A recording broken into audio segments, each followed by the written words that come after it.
Chocomucho natalo man pero mga fans maligaya pa rin sa resulta dahil alam naman nating malakas talaga sina T4 at ang tropa nito. At hinati naman ni Coach Dante ang kanyang kupunan sa dalawang pangkat sa unang dalawang laban nito sa 2023 VTV Cup matapos matalo sa Vietnam 1. Pero kakasakaya ang Chocomucho sa national team ng Australia? Pero bago pa man ang lahat, huwag mo namang kalimutang mag-subscribe at i-spike ang notification bell para lagi kang updated sa mga volleyball ganap. Hindi napanatili ng Chocomucho ang unang panalo at natalo sa star-studded Vietnam 1 host at winalis in 3-setter match sa score na 21-25, 19-25 at 16-25 sa Lao Cai ng Vietnam. Nanguna si Cici Rondina sa Flying Titans na may 10 points habang sina Castoline Tino at Kathleen Viray ay nagdagdag ng tig-6 na marka. Hinati nga ni Coach Dante ang kanyang kupunan sa dalawang pangkat kaya mga reserve players muna ang naglaro maliban na lamang kina Rondina at Wong. At ang makakalaban, mga national team ng Vietnam at yan ay ang mga tropa ni T4. Sila rin ang mga nakalaban ng mga bagets na national team sa pangunguna nila Belen at Solomon.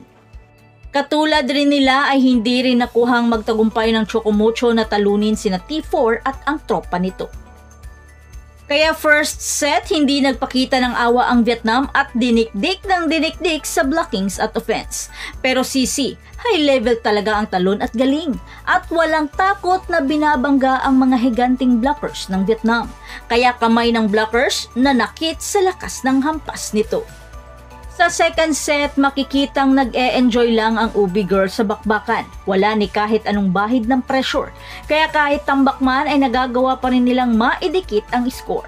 Habang naging palaban naman si Tang Ponce sa kanyang mga digging at receive.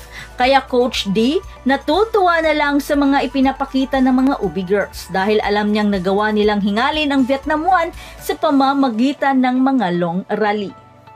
Gayunpaman, di pa rin nila nakuhang itawid ang kupunan sa unang set. Sa third set, iniba na ni Coach Dante ang lineup. Ipinasok na niya sina Cheng, Denden, Nunag, Viray at Madayag.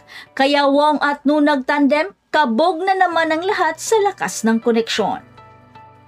Pinilit man ng Chocomucho na makadikit sa score at sa puntong ito, binangko na ng Vietnam ang kanilang pangmalakasang si T4.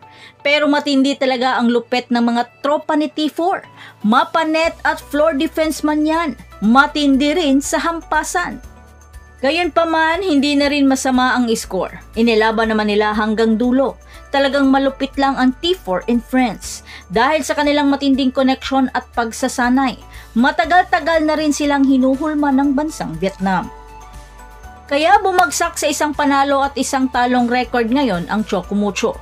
Ang host team ay nananatiling walang talong record. At lalaban muli ang Flying Titans at ang makakalaban nito ay ang national team ng Australia sa ganap na 4:00 ng hapon in local time.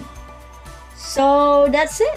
Thanks for supporting this channel and please don't forget to like and subscribe and spike the notification bell para lagi kang updated sa mga volleyball ganap. And thanks for watching.